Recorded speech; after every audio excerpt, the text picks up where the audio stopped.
ꯑꯍꯥꯟꯕꯃꯛꯇꯗ ꯃꯌꯥꯝꯕꯨ ꯈꯨꯔꯨꯝꯖꯔꯤ ꯉꯁꯤꯁꯨ ꯃꯌꯥꯝꯒꯤꯗꯃꯛꯇ ꯑꯩꯅ ꯌꯥꯝꯅ ꯀꯥꯟꯅꯔꯕ ꯚꯤꯗꯤꯑꯣ ꯑꯃ ꯄꯨꯗꯨꯅ ꯂꯥꯛꯆꯔꯤ Manipur pre primary teacher recruitment ꯂꯥꯛꯑꯦ ꯍꯧꯖꯤꯛ ꯍꯥꯏꯔꯤꯕ ꯔꯤꯀ꯭ꯔꯨꯠꯃꯦꯟ ꯑꯁꯤ ꯔꯤꯇꯟ ꯑꯣꯡꯂꯤ ꯈꯛ ꯑꯣꯏꯒꯅꯤ ꯑꯁꯤꯗ ꯁꯦꯂꯦꯛꯁꯟ ꯄ꯭ꯔꯣꯁꯦꯁꯁꯦ ꯔꯤꯇꯟ ꯈꯛ ꯇꯧꯔꯒ ꯈꯟꯅꯤ ꯍꯥꯏꯅ ꯍꯥꯏꯔꯤ ꯃꯥꯒꯤ ꯚꯦꯀꯦꯟꯁꯤꯁꯦ 1140 ꯚꯦꯀꯦꯟꯁꯤꯅꯤ ꯁꯃꯒ꯭ꯔ ꯁꯤꯛꯁꯥ ꯑꯚꯤꯌꯥꯟꯒꯤ ꯃꯈꯥꯗ department of education government of ꯃꯅꯤꯄꯨꯔꯒꯤ ꯃꯈꯥꯗ ꯚꯦꯀꯦꯟꯁꯤ ꯑꯁꯤ ꯀꯧꯗꯣꯏꯅꯤ ꯍꯥꯏꯔꯤꯕ ꯚꯦꯀꯦꯟꯁꯤ ꯑꯁꯤꯗ ꯇꯧꯗꯣꯔꯤꯕ एग्जाम पैटर्न से मल्टीपल चॉइस टाइप की क्वेश्चन की रिटर्न टेस्ट खतंग तौनी मैमना मणिपुर प्री प्राइमरी टीचर की रिक्रूटमेंट की मतंगदा खंगबिनिंग लेरगदी वीडियो असिबु स्किप तौदबिदा यंबिनबो मैम फमदा निक्सिंगजरी मैम चैनल सिबु सब्सक्राइब अमदि सपोर्ट सु तौबिरमु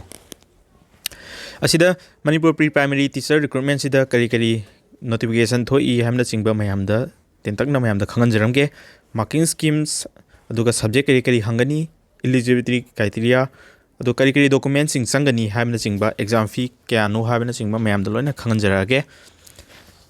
directorate of education as Manipur government की मखादा थोइबा नोटिस ना हारी वैकेंसी मसिंग असि अनरिजर्व की ओना 572 post vacancy लेगनी OBC Meitei Pongal की ओना 45 वैकेंसी लेगनी ओबीसी मैतै की ना 143 वैकेंसी लेगनी ओबीसी अदर्स की ना 5 वैकेंसी लेगनी शेड्यूल ट्राइब की ना 353 वैकेंसी लेगनी शेड्यूल कास्ट की ना 22 वैकेंसी पुन्ना टोटल वैकेंसी असी 1140 वैकेंसी नी अदुगा फिजिकली डिफरेंटली डिसेबल कैंडिडेट सिंग अमदी स्पोर्ट मेरिटोरियस अवार्ड लेरबा कैंडिडेट सिंग की ओनजु रिजर्वेशन पीगनी सिदा पीरबा वैकेंसी असी मतमगी मतुंगिना हेंगलकपा नत्रगा हंतरकपगी दम चांस लेदी असिदा लौरिबा प्री प्राइमरी टीचर की बेसिस से कंट्रैक्ट बेसिस तो होइदनी असिदा मागी एजुकेशनल क्वालिफिकेशन हाइबा तारगदी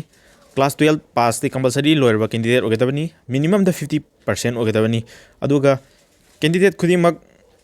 diploma in nursery teacher education pre school education नत्रगना early childhood education program DECD हाइबा प्रोग्राम सिंग असि सही वाल ऑफ द सही अनी मुक्की ड्यूरेशन की प्रोग्राम सिंग सिगी डिप्लोमा सर्टिफिकेट सिंग पाइगदबनी अदुगा मागी एज लिमिट असि जनरल की ओना 38 इयर्स नी दो ओबीसी कैंडिडेट की ओना दी 41 इयर्स पु यागनी अदुगा शेड्यूल कास्ट अमदी शेड्यूल ट्राइब कैंडिडेट सिंग की ओना 43 इयर्स पु यागनी अदुगा मागी सिलेक्शन फंग मतुंगदा फंगदोरिबा रिन्यूमरेशन ओना था खुदिंगी फंगदुसी 15000 फंगनी चाही मदा 11 मंथ्स की सैलरी फंगनी दो सीदा प्री प्राइमरी टीचर्स की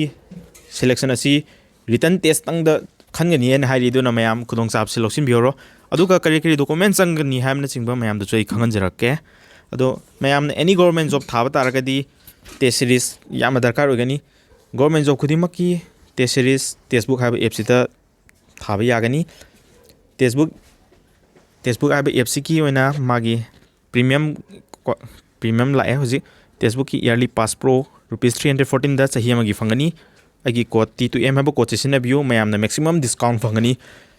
टेस्टबुक की ईयरली पास तंग लई के हार बतारगना ₹269 दा लैबियागनी टेस्टबुक पास अमदी टेस्टबुक पास प्रो लैनबगी लिंक सु आई डिस्क्रिप्शन दा अमदी पिन कमेंट दा हापसरमगे मैम मणिपुर फंगबा मणिपुर थोकपा गवर्नमेंट जॉब नसिंगबा सेंट्रल गवर्नमेंट जॉब सिंगी मानबा test series नचिंगबा mock test subject wise topic wise लोइना सी की थ्रू दगी थाबा फंगनी मैम खुदोंग साबसी मैम लोइना लौसिन बिहोरो अदुगा सी की मणिपुर प्री प्राइमरी टीचर की सब्जेक्ट वेटेज से अहम द जीके करेंट अफेयर्स सिदा मार्क 30 होगनी 30 क्वेश्चन होगनी जनरल इंग्लिश दा 20 मार्क्स 20 क्वेश्चन होगनी अदुगा all subject up to class 10 standard class 10 फक्त तमकपा सब्जेक्ट सिंगी क्वेश्चन 50 हंगनी मार्क 50 हंगनी मार्क 50 पीगनी अदुगा मागी ड्यूरेशन से 90 मिनट्स होगनी सिलेबस से हारगदी जनरल नॉलेज अमदी करेंट अफेयर्स दा हजिक थोइबा important days Indian history book and authors नचिंगबा सिलेबस सिंग लेरे मैमना इन डिटेल्स खंगमिनिंगजु स्क्रीनशॉट लौबिरसु यागनी ग्रुप तजु आई PDF से फाइल अटेच तौजरके दुगा जनरल इंग्लिश तजु बेसिक ओइबा ngaतनी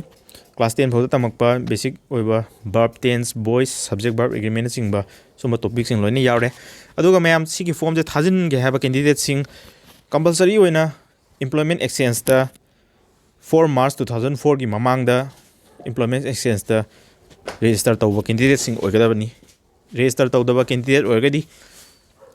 exam loira matung da su selection je phang ba yar ko ado magi notification si www.manipureducation.gov.in da notification je phangani mayam apply tawbagi link hojik apply tawba yadri matam gi matung ina notification lakani apply tawnaba website yang pham du su ai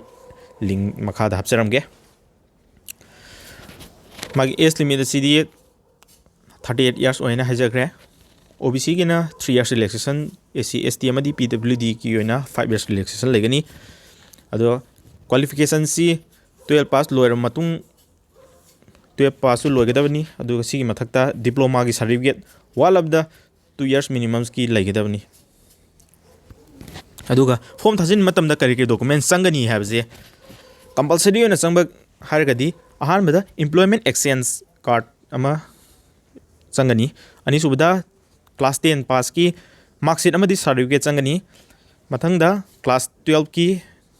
12 pass certificate natragana marksheet ani mak lon changani ko asida graduation gi marksheet amadi certificate chu changani graduation gi marksheet se upload tawbagi niyom se hajirake